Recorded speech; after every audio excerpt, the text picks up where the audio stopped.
Зад океана сериалът Йелоустоун възроди интереса към каубойската мода, но у нас също има почитатели на уестърн културата, които се отдават на страстта си. Включваме се на живо от конна база Волните ездачи, където е Деси Жаблянова. Да видим с кого. Деси! Здравей, Милена! Точно така, тук сме в базата Волните ездачи, както самата и ти каза, и вижте, ето един волен ездач идва съвсем наживо пред нас, а това е дизайнерката Мира Бъчварова, която също е увлечена от тази мода.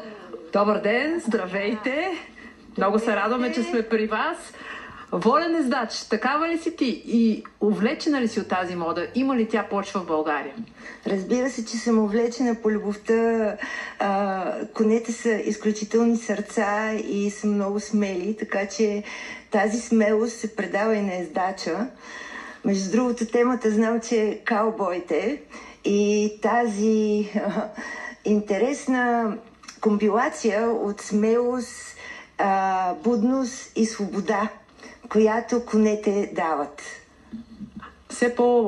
В световен мащаб все по-актуална е каубойската мода. До каква степен обаче е разпространена и у нас? Всъщност има много клубове, спорта е доста популярен, но като цяло каубойския начин на изживяване, гонене на крави и така нататък, стада, които да минат примерно 1000 километра през дъжд, пек и слънце.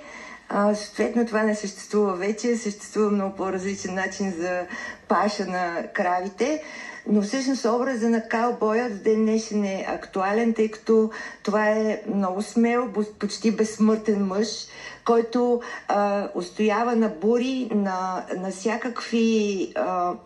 Съответно, коня също е с характер. Да обуздаеш един див жребец също си трябва доста коравост. Така че, мисля, че образът на каубоя никога няма да залезе, тъй като това е символ на голямо мъжкарство. Просто нещо, по което жените са луди. И точно този ден бих поздравила всички каубой и каубойки, защото е деня на любовта и ние сме влюбени в конете съответно. Дрехите специфични ли са? По-секси ли са жените и мъжете в тях? Кое е важното за каубойската дреха? С какво се очертава тя? Много е важно да има дастър, който предпазва от дъжд и сняг и бури, в които и аз съм попадала. Той те харесва, между другото, доближава се до тебе, иска контакт с тебе, той не харесва всеки. Така че едно от специфичните популярни облекла са чапсите, каубойските чапси, с които съм в момента. Може да се завърта, за да видите така лекичко костюмчето ми.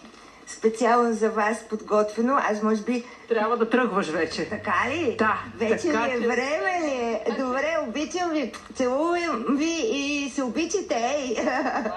Благодаря ти от сърце. Моля. Милена, уважаеми зрители, ето такива неща се случват в преята. Виждате я тук, наживо от полето. Мира язди своя кон.